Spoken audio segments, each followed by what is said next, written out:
Hi hello welcome to social post health. అందరూ ఎలా ఉన్నారు? సో న్యూరాలజీకి సంబంధించి చాలామందికి చాలా డిఫరెంట్ ఒపీనియన్స్ ఉంటాయండి. హెడేక్ రావడం కానివ్వండి, బీపీ షుగర్ పెరిగిపోయి నర్వస్ మీద చాలా ప్రాబ్లం క్రియేట్ చేయొచ్చు. కొంతమందికి కాళ్ళు వాచిపోయి డమ్ అయిపోవచ్చు. Exercises and food life style వీటన్నిటిని ఎలా మనం ప్రాపర్గా అలైన్ చేసుకోవాలని చెప్పేసి ఈరోజు ఈ వీడియోలో మనం డిస్కస్ చేద్దాం. సో మనతో పాటు స్టూడియోలో ఉన్నారు డాక్టర్ సాయి కిరణ్ రెడ్డి, న్యూరాలజిస్ట్. సార్ని ఇన్వైట్ చేసి ఈ వీడియోలో డిస్కస్ చేద్దాం. సో వీడియోని ఎక్కడ కూడా స్కిప్ చేయకుండా ఎండ్ వరకు చూడండి. ఫ్రెండ్స్కి ఫ్యామిలీ మెంబర్స్కి షేర్ చేయండి. సో గెస్ట్ని ఇన్వైట్ చేసి వీడియోలోకి వెళ్ళిపోదామా? చలో.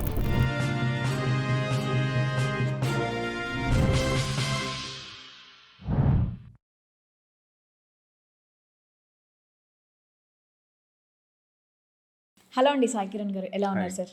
హాయ్ అండి, I'm good. So welcome to social post. మీరు ఇక్కడ ఉన్నందుకు వీఆర్ వెరీ హ్యాపీ అనమాట. రైట్ నౌ న్యూరాలజీకి సంబంధించి చాలా మల్టిపుల్ డిసీజెస్ ఉన్నాయి. Yes. దానికి డిఫరెంట్ ట్రీట్మెంట్స్ ఉన్నాయి. సో చాలామందికి డౌట్ ఏంటంటే న్యూరాలజీ, నెఫ్రాలజీ, కార్డియాలజీ ఇలా కన్ఫ్యూజ్ అవుతూ ఉంటారు Yes. కదా. సో అసలు న్యూరాలజీ అంటే ఏంటి, ఎలాంటి డిసీజెస్ని ట్రీట్ చేస్తారు? సో న్యూరాలజీ అంటే అండి ఎనీథింగ్ ఏదైనా సరే బ్రెయిన్కి, వెన్నుపూసకి, నరాలకి, కండరాలకి అండ్ నరాలకి కండరాలకు మధ్యలో ఉన్న జంక్షన్ న్యూరోమస్కులర్ జంక్షన్కి సంబంధించి ఎటువంటి డిజీజ్ అయినా, ఎటువంటి వ్యాధి అయినా ట్రీట్ చేసేది న్యూరాలజిస్ట్.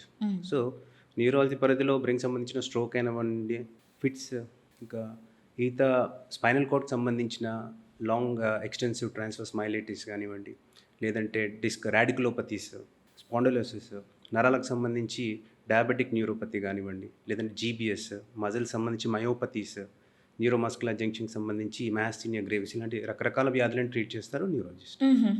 అంటే ఇప్పుడు ఇందాక మీరు ఫిట్స్ అని చెప్పేసి అని అన్నారు Yes. సార్. చాలామందికి ఉంటుంది అది, హెల్త్ ఇష్యూగా ఉంటుంది. Yes. కొంతమందికి ఎలా అంటే సార్, ఎన్ని మెడిసిన్స్ యూజ్ చేసినా సరే అది అసలు తగ్గదు. అంటే అది క్యూరబుల్ అయినా లేకపోతే లైఫ్ లాంగ్ మెడిసిన్స్ యూజ్ చేస్తూనే ఉండాలంటారా? ఫిట్స్ని మనం నియంత్రించవచ్చు. ఫిట్స్ ఎలాంటి వ్యాధి అంటే అసలు ఎందుకు వచ్చిందని తెలుసుకుంటే దాని వ్యాధికి ఎన్ని రోజులు ట్రీట్మెంట్ ఇవ్వాలనేది దాని కారణం బట్టి ఉంటుంది. చిన్న ఉదాహరణకి డైలీ మందు తాగే వాళ్ళు సడన్గా ఆపినట్లయితే వాళ్ళకి ఫిట్స్ వస్తాయి. దాన్ని ఆల్కహాల్ విత్డ్రావల్ చేసేసి అంటారు. దాన్ని అప్పటికప్పుడు మనం ట్రీట్మెంట్ ఇస్తాం, దాన్ని ఎక్కువ కొనసాగించాం. అదే కొందరికి కార్టికల్ డిస్ప్లేషియాస్ అంటే బ్రెయిన్ తయారైనప్పుడు జరిగే కొన్ని చిన్న చిన్న మైగ్రేషన్ డిఫెక్ట్స్తోని కొన్ని కార్టికల్ డిస్ప్లేషియాస్ అని కొన్ని ఇతర బ్రెయిన్ సమస్యలు, మాల్ ఫార్మేషన్స్తో కూడా వాళ్ళకి ఫిట్స్ వస్తాయి.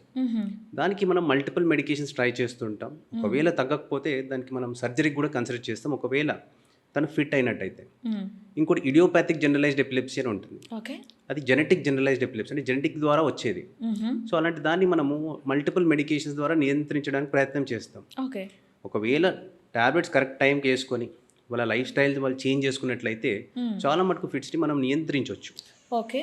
అంటే సార్, ఏజ్ని బట్టి కొన్నిసార్లు పెరుగుతూ పోతూనే ఉంటుంది అన్నట్లు చెప్తూ ఉంటారు. లైక్ కొంతమందికి ఎలా ఉంటుందంటే అందులో ఫుడ్ తిన్నాగానే వామిటింగ్స్ అయిపోవడం, అంటే మరీ హ్యాపీగా ఉన్నా సరే ఫిట్స్ వచ్చేయడం, లేదు అంటే సాడ్గా కూర్చున్నా వాళ్ళు ఎక్కువ ఓవర్ థింక్ చేసినా కానీ వచ్చేస్తూ ఉంటుంది సార్. కేవలం అంటే ఫిట్స్ ట్యాబ్లెట్స్ ఆ మెడిసిన్సే కాకుండా వేరే కొన్నిసార్లు జలుబు, దగ్గు, జ్వరం దీనికి సంబంధించి ఆ ట్యాబ్లెట్స్ వేసుకున్నా సరే నేను కొన్ని కేసెస్ చూసాను అనమాట. సో ఎందుకు ఏంటంటే వేరే ట్యాబ్లెట్స్ మార్చాను, సివియారిటీ ఎక్కువ అయిపోయింది, ఇలా చెప్పిన కేసెస్ కూడా ఉన్నాయి సార్. అంటే ఏజ్తో పాటు పెరుగుతుందా, దాన్ని ఎలా?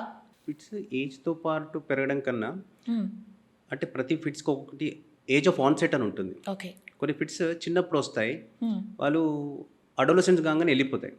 కొన్ని అడోలసెంట్లో స్టార్ట్ అవుతాయి, కొన్ని అడల్ట్ ఏజ్లో స్టార్ట్ అయితే, కొన్ని ఓల్డ్ ఆన్సెట్ సీజర్స్ ఉంటాయి. అంటే కొంచెం వాళ్ళు వయసు 50 దాటిన తర్వాత ఫిట్స్ రావడం లాంటివి ఉంటాయి.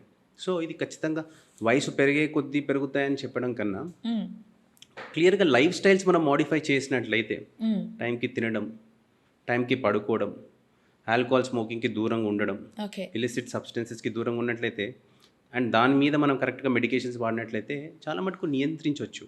కాకపోతే ఈ వయసుతో పాటు పెరుగుతాయి, వేరే ఇతర ట్యాబ్లెట్స్ ఎఫెక్ట్ మాత్రం ఖచ్చితంగా ఉంటుంది చెప్పొచ్చు. కొన్ని మెడికేషన్స్ ఉంటాయి. లైక్ ఓపియాయిడ్స్, మనం అల్ట్రాసెట్ అని కొన్ని కామన్ మెడికేషన్ ఉంటుంది. Yeah. ఆ వాడడం వల్ల ఫిట్స్ థ్రెషోల్డ్ తగ్గుతుంది, అంటే సీజర్స్ వచ్చే తత్వం పెరిగిపోతుంది. Okay. So in spite of using regular medications తనకి ఫిట్స్ వచ్చే ఛాన్స్ ఉంది. అంటే సార్ కొంతమంది ఇప్పుడు ఫిట్స్ వచ్చాయంటే వెంటనే ఐరన్కి సంబంధించిన థింగ్స్ని చేతిలో పట్టేస్తూ ఉంటారు, తాళాలు కానివ్వండి ఇంకా ఏదైనా సరే. అలా ఎందుకు చేస్తారు? అది జనరల్గా ఫిట్స్ వచ్చినప్పుడు ప్రతి ఫిట్స్ నార్మల్గా వచ్చే ఫిట్స్ అది లాస్ట్ అయ్యే టైం దాదాపు 2 to 5 minutes ఉంటుంది. ఆ టైంలో మీరు కీస్ పెట్టినా తాళం చేతులు పెట్టకపోయినా ఓకే. అదే టైంకి అది ఆగిపోతుంది. ఓకే. సో దీనికి దానికి ఎటువంటి కనెక్షన్ లేదండి.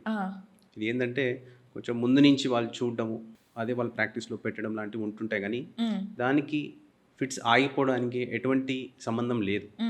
ఫిట్స్ జనరల్గా వచ్చే ఫిట్స్ ఆగిపోవడం 2 నుంచి 5 నిమిషాలే. ఓకే. ఓకే. సో అంటే సార్, అంటే నర్వస్ సిస్టమ్కి సంబంధించి ఏమన్నా డిఫెక్ట్స్ ఉంటేనే ఫిట్స్ వస్తాయా, లేదా హెరిడిటరీ దాని వల్ల కూడా ఉంటుందా సార్? అండి బేసిక్ ఎట్లా ఉంటుందంటే ఫిట్స్ వచ్చే పేషెంట్స్ మా దగ్గరకు వచ్చినప్పుడు ఓకే.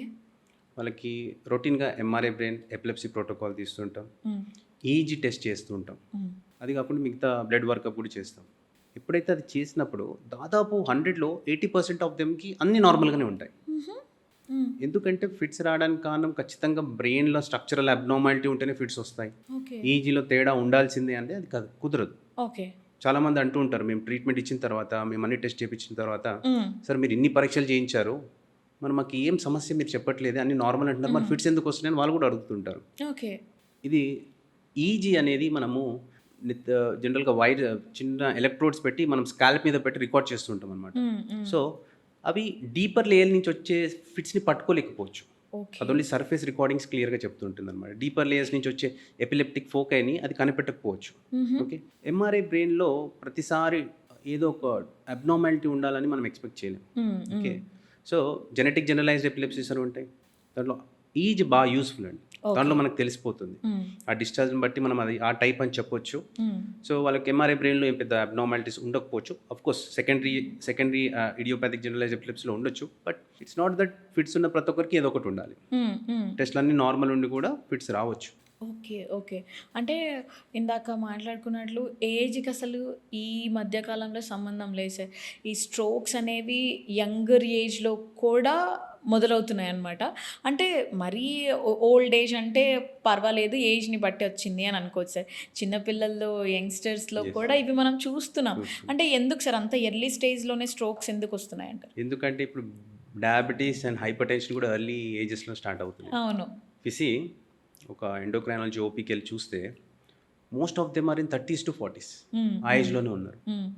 సో స్ట్రోక్ రావడానికి ముఖ్యంగా మెయిన్ రీజన్స్ ఏంటంటే షుగరు, బీపీ, ఇతర అలవాట్లు, alcohol abuse, smoking. Okay. So ఇవన్నీ తీసుకున్నట్లయితే దానికి పర్టికులర్ ఈ కారణాలతో వచ్చిందని చెప్పొచ్చు. కానీ కొన్ని మరీ చిన్న పిల్లల్లో వచ్చే ఉంటాయి, మరి లెస్ దాన్ 10 years 20 years, అవి వేరే కాజెస్ ఉండొచ్చు. అవి కొన్ని వాస్కులర్ అబ్నార్మాలిటీస్తో వస్తుంటాయి, కొన్ని పోస్ట్ ఇన్ఫెక్షన్స్తో వస్తుంటాయి, కొన్ని ఆటో ఇమ్యూన్ వాస్కులైటిస్ అని వస్తుంటాయి. సో దీనికి రకరకాలుగా ఉంటుంది. కానీ ఈ మధ్య చూసే 30 to 40 years కానీ ఇవన్నీ బికాజ్ ఆఫ్ షుగర్స్ రావడం, అంటే ఆ టైంలో వాళ్ళు ఫస్ట్ టైం ఏమంటారు, వాళ్ళకి అడ్మిట్ అయిన తర్వాత మేము షుగర్స్ డిటెక్ట్ చేయడం ఉంటుంది. అడ్మిట్ అయిన తర్వాత మేము డిటెక్ట్ చేస్తాం వీళ్ళకి బీపీ హై రేజ్గా ఉండడం.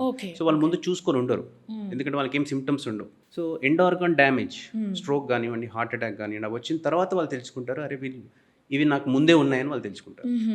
అంటే సార్ ఈ హై బీపీ అనేది బ్రెయిన్కి సంబంధించి ఎలాంటి డ్యామేజెస్ చేసా, ఓకే ఫైన్ హై బీపీయే కదా మనం ఇగ్నోర్ చేయొచ్చు అని చెప్పేసి అలా ఏమన్నా ఉండొచ్చా? అండి బీపీ అనేది ఇమీడియట్గా ఏం ఎఫెక్ట్ చేయకపోవచ్చు, కానీ లాంగ్ టర్మ్లో అది చేసే డ్యామేజ్ చాలా ఎక్కువ.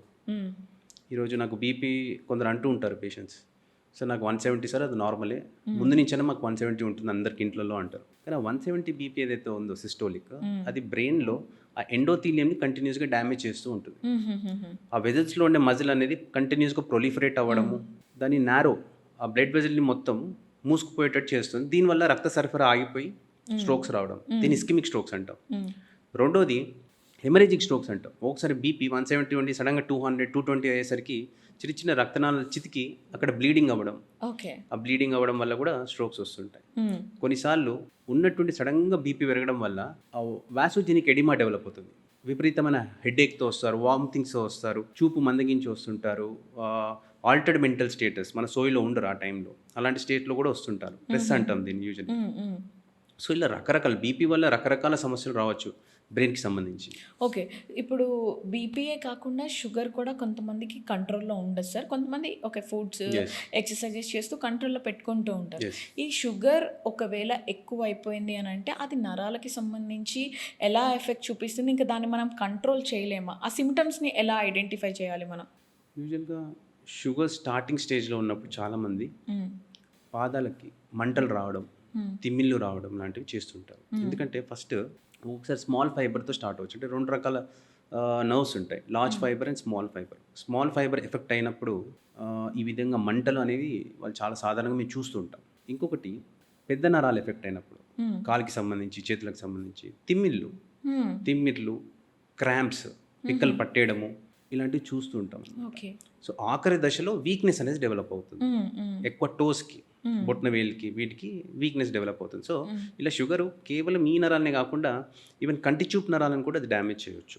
ఫైన్. ఓకే. ఒకసారి రెండు చూపు రెండు కనిపిస్తున్నాయి, డబుల్ విజన్తో వస్తుంటారు, థర్డ్ క్రేనియల్ నర్వ్ అనేది ఎఫెక్ట్ అవ్వడము, ఇలా చాలా విధాలైన నరాలను అది ఎఫెక్ట్ చేయవచ్చు షుగర్. సో ఇనిషియల్ స్టేజెస్లో మాత్రం మేము చూసేది ఎక్కువ డయాబెటిక్ న్యూరోపతి. ఓకే. సో ఇది మంటల రూపంలో రావచ్చు, లేదా పిక్కలు పట్టేయడంలో రావచ్చు, తిమ్మిళ్ళ వల్ల రావచ్చు, ఎలా అన్నా రావచ్చు. ఓకే. అంటే సార్ ఇప్పుడు మీరు చాలామంది పేషెంట్స్‌ని చూస్తూ ఉంటారు. Yes. అంటే డిఫరెంట్ సిమ్టమ్స్‌తో వస్తారు. ఒకళ్ళు ఇందాక మనం మాట్లాడుకున్నట్టు బీపీ ఎక్కువైపోయి కావచ్చు, షుగర్ ఎక్కువైపోయి కానివ్వచ్చు, నర్వస్ మీద ఎక్కువ ప్రెషర్ తీసుకొని రావచ్చు. అంటే డిఫరెంట్ కేసెస్ చూస్తూ ఉంటారు. సో మీ ఎక్స్‌పీరియన్స్‌లో ఇది చాలా టఫ్ కేస్ రా బాబు అన్నట్లు ఏమన్నా అనిపించిందా? టఫెస్ట్లో టఫ్ కేస్ అంటూ ఏముండదు. ఎవ్రీ స్ట్రోక్ థింగ్ ఏంటంటే కొందరికి బీపీస్ మేము నార్మల్ తేలేకపోవచ్చు ఇమీడియట్గా. ఫర్ ఎగ్జాంపుల్ బ్లీడ్ కేసు వచ్చింది, even after 24 hours or even after 12 hours దానికి సడన్ స్పైక్స్ వచ్చే ఛాన్సెస్ ఉంటాయి. So we keep under continuous observation. అలాంటి కేసెస్ చూస్తుంటామండి. బ్లీడ్ అవుతుంది, బీపీస్ కంట్రోల్ అవుతుంటాయి, మరి విత్ ఇన్ 8 to 10 hours మళ్ళీ ర్యాపిడ్ స్పైక్ ఉంటుంది. సో ఇలాంటి సర్ప్రైజ్ మాకు. సో ర్యాపిడ్ స్పైక్ ముందు రీబ్లీడ్ అవుతారు. ఓకే. సో ఇట్లా ఐసీయూలో ఈ రీబ్లీడ్ కేసెస్ చూడటము అవే మాకు కొంచెం టఫెస్ట్ ఛాలెంజెస్ లాగా అనిపిస్తాయి. అండ్ కొన్ని కేసెస్ ఏంటంటే నార్మల్ కోర్స్ ఉండదు. జనరల్గా ఇలాంటి స్ట్రోక్ కేసెస్ అయినా 3 to 4 days usual they stabilise. In hospitals restroke develop చేసుకునే వాళ్ళు ఉంటారు. ఓకే. సో ఈ కేసెస్ని we think they are toughest cases because their body is not అన్ని రొటీన్ బాడీ కాదు అది. It's they keep putting us challenges every day. Fine. కొంతమందికి దీనికి సంబంధించి హెవీగా హెడ్ఏక్స్ కూడా స్టార్ట్ అవుతూ ఉంటాయి కదా సార్. అంటే 24/7 ఉంటూనే ఉంటాయి వాళ్ళకి. అలాంటి సిచ్యువేషన్స్ని మనం రెగ్యులరే అని చెప్పేసి నార్మల్గా తీసి పడేయాలంటారా? దాన్ని ఎప్పుడు మనం డేంజర్గా కన్సిడర్ చేయాలి? కొంతమంది మైగ్రేన్ కూడా ఉండిపోతుంది సార్. అంటే చిన్నప్పటి నుంచి రావడం కానీ, మధ్యలో నుంచి మొదలవ్వడం కానీ అవుతూ ఉంటుంది. ఎలాంటి కేసెస్లో మనం నార్మల్గా వీటిని చూడొచ్చు? డేంజరా చాలా? ఎప్పుడైనా ప్రతి ఒక్కరికి ఏదో ఒక టైంలో హెడేక్ వచ్చి ఉంటుంది. కానీ ఈ హెడేక్ ప్రతిసారి రావడం అనేది అది ఒక నార్మల్ హెడేక్ లానే మేము కన్సిడర్ చేస్తాం. కానీ ఎవరికైతే సడన్గా ఇదివరకు హెడేక్ లేకుండా సడన్గా ఉన్నట్టుండి విపరీతమైన హెడేక్ వస్తుందో వాళ్ళని ఇమ్మీడియట్గా మేము ఎమర్జెన్సీగా తీసుకొని ఎవాల్యుయేట్ చేస్తాం. ఓకే. ఎందుకంటే అది బ్లడ్ వెజల్ రప్చర్స్ వల్ల కావచ్చు, అన్యూరిజం రప్చర్స్ వల్ల కావచ్చు. అలాంటి కేసుని మనం నెగ్లెక్ట్ చేయాల్సిన ఛాన్స్ తీసుకోకూడదు. ఇమీడియట్గా మేము ఇన్వెస్టిగేట్ చేస్తాం, ఇమీడియట్గా దానికి తగ్గట్టు ట్రీట్మెంట్ ఇస్తాం. అదే మైగ్రేన్ కేసెస్ అంటే వాళ్ళకి ఇదివరకు హిస్టరీస్ ఉంటాయి. ఇదివరకు వాళ్ళకి అప్పుడప్పుడు తలనొప్పి రావడము, వాంతి పొకారం లాగా రావడము, శబ్దాలకి విపరీతంగా సెన్సిటివ్ ఉండడము, సౌండ్స్కి సెన్సిటివ్ అండ్ లైట్స్కి సెన్సిటివ్ ఉండడం లాంటివి జరుగుతుంటాయి. వాళ్ళకి ఇమీడియట్గా మేము ఇన్వెస్టిగేషన్స్ ఏం చేయకపోవచ్చు. వాళ్ళని జనరల్గా వాళ్ళకు రీఅష్యూరెన్స్ ఇచ్చి వాళ్ళకి మెడికేషన్స్ పెట్టి చూస్తాం. ఇన్ స్పైట్ ఆఫ్ మెడికేషన్స్ వాళ్ళకి అలాంటి వస్తూనే ఉంటే then we see for secondary causes. అంటే మైగ్రేన్ సెకండరీ మైగ్రేన్స్ కూడా ఉండొచ్చు. అంటే నెత్తులు ఏదో సమస్య ఉండడం వల్ల కూడా మైగ్రేన్ హెడేక్స్ రావచ్చు. సో ఇట్లా ఇంకోటి మైగ్రేన్ గురించి ఇంకో విషయం చెప్పాలనుకుంటాను. మైగ్రేన్ హెడేక్ చాలా మందికి ఉంటుంది సాధారణంగా, మనం చూస్తూ ఉంటాం. సో ఇది మైగ్రేన్ హెడేకే కాకుండా వాళ్ళకి నెక్ పెయిన్ కూడా ఉంటుంది. కొందరు హెడేక్ లేకుండా ఓన్లీ నెక్ పెయిన్తో కూడా రావచ్చు. ఓకే. సో అట్లా నెక్ పెయిన్తో వచ్చి వాళ్ళు ఎంఆర్ఎల్ తీపించుకొని స్పాండిలైసిస్, డిస్బల్జన్ తిరుగుతూ ఉంటారు. ఓకే. ఓకే. ఇంకొందరికి ఓన్లీ కళ్ళు తిరగడంతో రావచ్చు, వర్టిగో అంటాం. ఓకే. కానీ వర్టిజినస్ మైగ్రేన్, వెస్టిబులర్ మైగ్రేన్ అంటుంటాం Okay. అనమాట. 50 ఏజ్ దాటిన వాళ్ళకి కామన్గా చూస్తుంటాం. వాళ్ళని అడిగితే ఇదివరకు వాళ్ళకి మైగ్రేన్ హిస్టరీ ఉంటుంది. మ్మ్హ్మ్. ఇదే మైగ్రేన్ వాళ్ళకి ఇంకో విధంగా ప్రజెంట్ అవుతుంది. Okay okay so this common migraine things we keep seeing. So headaches ఎప్పుడు మనం సీరియస్ కన్సిడర్ చేయాలంటే ఎప్పుడైతే అది సడన్గా వస్తుందో, రెండోది ఇదివరకు హెడేక్స్ ఉండి అలాంటి హెడేక్ కాకుండా వాళ్ళకి తెలిసిపోతుంది ఇది నాకు రొటీన్గా వచ్చే హెడేక్లా లేదు సార్, కొంచెం డిఫరెంట్గా అనిపిస్తుంది, నాకు సివియర్గా ఉంది అంటే ఇమీడియట్గా మేము ఎంఆర్ఐ స్కాన్ కానీ సిటీ స్కాన్ చేసి చూస్తుంటాం. ఓకే ఈ 2 కండిషన్స్లో మేము ఎవాల్యుయేట్ చేస్తాం. Fine fine. అంటే ఇవే కాకుండా సార్ కొంతమందికి ఏంటి అంటే మెమొరీ అనేది తగ్గిపోతూ ఉంటుంది, అల్జీమర్స్ స్టార్ట్ అవ్వడం కానివ్వండి, దాని టైంలో డిప్రెషన్ ఇదంతా వస్తూనే ఉంటుంది. అంటే వాళ్ళ ప్రమేయం లేకుండానే స్టార్ట్ అయిపోవడం జరుగుతూ ఉంటుంది. అరే నాకు ఈ ప్రాబ్లమ్స్ అన్నీ స్టార్ట్ అయ్యాయి అని చెప్పే సిమ్టమ్స్ని మనం ఎలా ఐడెంటిఫై చేయాలి? ఇదండి like migraine I mean depression కావచ్చు, అల్జీమర్స్ కావచ్చు, మెమరీ తగ్గిపోవడం ఇట్లా. ఓకే, బేసిక్గా dementia is a separate topic అండి. డెమెన్షియా అంటే స్టార్టింగ్లో మతిమరుపు లాగా స్టార్ట్ అవుతుంది, ఆల్జీమర్స్ డెమెన్షియా మీరు అన్నట్టు. ఆ మతిమరుపు ఎలా అంటే యూజువల్గా ఒక ఏజ్ వచ్చిన వాళ్ళకు కూడా కొద్ది గొప్ప మతిమరుపు ఉంటుంది. ఓకే. సో దాని ఆల్జీమర్స్ని మనం ఫస్ట్ డిఫరెన్షియేట్ చేయాలి. ఏంటంటే ఆల్జీమర్స్ ఉన్న వాళ్ళు తిన్నారా లేదా మర్చిపోవడం, రీసెంట్గా జరిగిన మెమరీ, అదే వాళ్ళకి ఇదివరకు జరిగిన పాతకాలం అన్నీ గుర్తుంటాయి. ఈ రీసెంట్గా జరిగిన మెమరీ అనేది గుర్తుండదు, వాళ్ళు మర్చిపోతారు, ప్లస్ ఎంత ట్రై చేసినా వాళ్ళకి గుర్తు రాదు. ఓకే. అది ఏజ్తో వచ్చిన మెమరీ కూడా వాళ్ళు అప్పుడప్పుడు మర్చిపోతుంటారు, కానీ కొద్ది టైం ఇచ్చినాక వాళ్ళకి గుర్తుంటుంది. ఓకే ఓకే, సో ఈ విధంగా ఆల్జీమర్స్ డిమెన్షియా స్టార్ట్ అవ్వడంని మనం యామ్నిస్టిక్ వేరియంట్ ఆఫ్ కాగ్నిటివ్ ఇంపైర్మెంట్ అంటాం మనం. ఓకే. సో ఈ చిన్న ఫర్గెట్ఫుల్నెస్ అంటే మర్చిపోవడం, రీసెంట్గా జరిగిన మర్చిపోవడము ఇలా స్టార్ట్ అవుతుంటుంది. కానీ అది పెరిగే కొద్దీ మర్చిపోవడమే కాకుండా రోజు జరిగే కార్యక్రమాలు, రోజు జరిగే వాళ్ళ పనులు, ఎస్పెషల్లీ కుకింగ్ చేయడము, లేదా దారులు మర్చిపోవడము, ఫైనాన్షియల్గా వాళ్ళు సెల్ఫ్ చూసుకోకపోవడం ఇలాంటివి జరుగుతుంటాయి. Okay okay. అప్పుడప్పుడు నాకు కూడా అనిపిస్తుంది సార్, నేను కూడా టేస్ట్ సబ్జెక్టివ్ కాగ్నిటివ్. అంటే ఇందాకే మిమ్మల్ని ఒక క్వశ్చన్ అడుగుదాం అనుకున్నాను, మర్చిపోయాను. Jokes apart. అంటే సార్ ఇట్లాంటి వాటికి ఎలాంటి ట్రీట్మెంట్స్ ఉంటాయి? జస్ట్ మెడిసిన్ ఇచ్చి తగ్గిపోతుంది అంటారా, లేకపోతే ఎట్లా సార్? ఇప్పుడు ఏంటంటేనండి, మెమరీ ఎప్పుడైతే whenever they are complaining of memory disturbances, మేము ఏం చేస్తామంటే ఫస్ట్ అది నిజంగా మెమరీ డిస్టర్బెన్స్ కాదా చూస్తాం. బికాజ్ ఒక్కొక్కసారి ల్యాక్ ఆఫ్ అటెన్షన్ లేకపోయినా, స్ట్రెస్లో ఉన్నా they keep forgetting things. Okay, దాని వాళ్ళు ఇమీడియట్ డాక్టర్ దగ్గర, ఎస్పెషల్లీ యంగ్ ఏజ్ వాళ్ళు, సో నాకు మతిమరుపు స్టార్ట్ అవుతుంది, నాకు ఆల్జీమర్స్ ఉందేమో అని అనుమానంగా ఉంది అని వస్తుంటారు. కానీ అది because of lack of focus, lack of attention, స్ట్రెస్లో ఉండడం వల్ల కూడా మనం మర్చిపోతూ ఉంటాం. కానీ ఆల్జీమర్స్ డిమెన్షియా వల్ల వాళ్ళు మర్చిపోవడం అనేది రోజు రోజుకి పెరిగిపోతూ ఉంటుంది. ఎస్పెషలీ వాళ్ళ ఇంట్లో ఉండే పిల్లలు వాళ్ళని జనరల్గా పేరెంట్స్ని తీసుకొస్తుంటారు ఇలా అవుతుంది అని. ఓకే. సో ఇది ఒక సివియర్కి వెళ్ళేసరికి మేము ఏం చేస్తామంటే యూజువలీ వాళ్ళకి కొన్ని మెడికేషన్ స్టార్ట్ చేస్తాం. ఫస్ట్ ఎవాల్యుయేట్ చేస్తాం ఏంటంటే అది నిజంగా ఏజ్ పరమైనదా, ఆల్జీమర్సా, లేకపోతే ఇది బ్రెయిన్లో ఏమైనా మార్పుల వల్ల, కొన్ని వాస్కులర్ కండిషన్స్ వల్ల కూడా బ్రెయిన్లో ఇదివరకు జరిగే మార్పులు, బీపీ షుగర్ వల్ల కూడా అట్లా మతిమరుపు అనేది రావచ్చు. దానివల్ల వస్తుందా చూస్తాం, చూసి వాటికి ట్రీట్మెంట్ ఇస్తుంటాం అనమాట. ఇప్పుడు లేటెస్ట్గా ఈ ఈ మతిమరుపు స్టార్ట్ అయ్యే టైంలోనే ఇంజెక్షన్స్ వచ్చాయి. ఈ స్టార్ట్ అవ్వడానికి ఇచ్చే మోనోక్లోనల్ యాంటీబాడీస్ వచ్చాయి. ఈ treatment mostly it should work. అంటే ఇప్పుడు ఆల్మోస్ట్ మార్కెట్లో కూడా రిలీజ్ అవుతుంది, లైక్ హ్యానిమాబ్, డోనానిమాబ్ అని కొన్ని ఇంజెక్షన్స్ వచ్చాయి. సో వీటి వల్ల మేబీ ఫ్యూచర్ ఇంకొంచెం బ్రైట్ ఉండొచ్చు ఈ డెమెన్షియా కేసెస్. ఫైన్.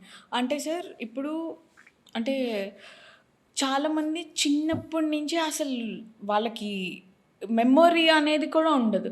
కొంతమంది ఎట్లా అంటే బ్రెయిన్ డెడ్ అయిపోయి కూడా ఉంటూ ఉంటారు, అంటే బ్రెయిన్ ట్యూమర్స్, ఇవన్నీ దీనికి సంబంధించినవి లేదా it's a different subject madam అని అంటారా?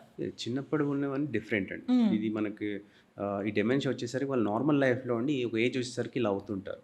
కానీ చిన్నప్పటి నుంచి వచ్చేవి ఏంటి అంటే మీరు అన్నట్టు కొన్ని బ్రెయిన్ మాల్ ఫార్మేషన్స్ వల్ల చిన్నప్పుడు జరిగే ఇన్సల్ట్స్, పెరినాటల్ ఇన్సల్ట్స్ అంటాం, బర్త్ హిస్టరీ సరిగా లేకపోవడం, ఇమీడియట్గా వాళ్ళు ఏడవలేకపోవడం, వాళ్ళకి మైల్ స్టోన్స్ అని కరెక్ట్ లేకపోవడం, ఇలాంటి పిల్లలకి ఏంటంటే బ్రెయిన్ డెవలప్మెంట్ అనేది అంత చురుగ్గా జరగదు. అలాంటి వాళ్ళు అందరి పిల్లలతో సమానంగా ఉండలేరు. కొందరికి ఆటిస్టిక్ పిల్లలు ఉంటారు. సో వాళ్ళ మమ్మీ చుట్టే తిరుగుతూ ఉంటారు, వాళ్ళు చేసిన పనులు చేస్తూ ఉంటారు. సో వీళ్ళు కూడా అందరి పిల్లల హుషారు ఉండకపోవచ్చు, కానీ దీన్ని మనం డెమెన్షియా అనలేము. వీటిని మనం డెమెన్షియా కేటగిరీలో పెట్టకూడదు. సార్ ఎంతసేపు అందరూ కూడా నా స్కిన్ బాగుండాలి, నా లంగ్స్ బాగుండాలి, వాటర్ ఎక్కువ తాగితే కిడ్నీకి చాలా హెల్ప్ అవుతుంది, లేదు క్యారెట్ తింటే ఐ బాగా, ఇవే కాకుండా బ్రెయిన్ మీద ఎందుకు కాన్సంట్రేట్ చేయరు సార్? అంటే మన బ్రెయిన్ హెల్తీగా ఫంక్షన్ చేస్తేనే ఇవన్నీ కూడా బావుంటాయి అవును. అన్న ఒక చిన్న లాజిక్‌ని మనం మిస్ అవుతున్నామా? సో, రైట్ నౌ నేనేం అడగాలనుకుంటున్నానంటే బ్రెయిన్ హెల్తీగా ఫంక్షన్ అవ్వాలి అంటే స్లీప్ సైకిల్‌ని ప్రాపర్‌గా పెట్టుకోవాలా? లేకపోతే డిప్రెషన్, స్ట్రెస్ ఇవన్నీ తీసుకోకుండా, ఆలోచనలు పెద్దగా పెట్టుకోకుండా ఎక్సర్‌సైజెస్ కానివ్వండి, హెడ్ మసాజెస్ ఇవన్నీ కూడా బ్రెయిన్ ఫంక్షనింగ్‌కి ప్రాపర్ అలైన్‌మెంట్‌గా ఉంటాయా? మీరేమంటారు?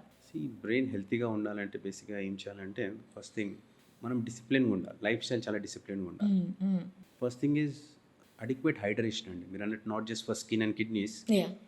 ఈవెన్ బ్రెయిన్ కూడా మంచి ఫంక్షన్ కావాలంటే మినిమం 3 లీటర్స్ ఆఫ్ వాటర్ మనం డైలీ తీసుకోవాలి. ఓకే. సో దట్ అందులో ఉండే టాక్సిన్స్ అని ఫ్లష్ అయ్యేటట్టు. హ్మ్. సో ఒకటని చెప్పలేమండి, ప్రతి ఒక్కటి important and everything is inter dependent. హ్మ్. హ్మ్.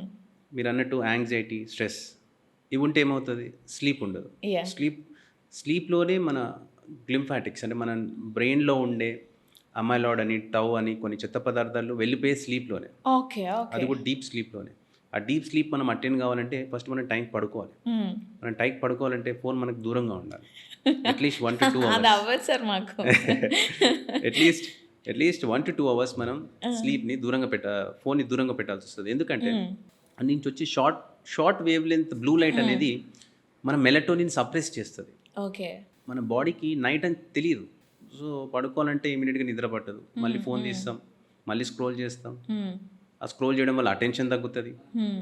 సో, ఈ విధంగా స్లీప్ అనేది ఉండదు. స్లీప్ అటెండ్ అవ్వం. అటెండ్ అయినా మార్నింగ్ లేచేసరికి ఫ్రెష్ అనిపించదు. అంటే మనము డీప్ స్లీప్ అటెండ్ చేయలేకపోతున్నాం. ఓకే. దానివల్ల బ్రెయిన్‌లో అంత చెత్త అలానే పేరుకుపోతుంది. ఓకే. హుహుహుహు.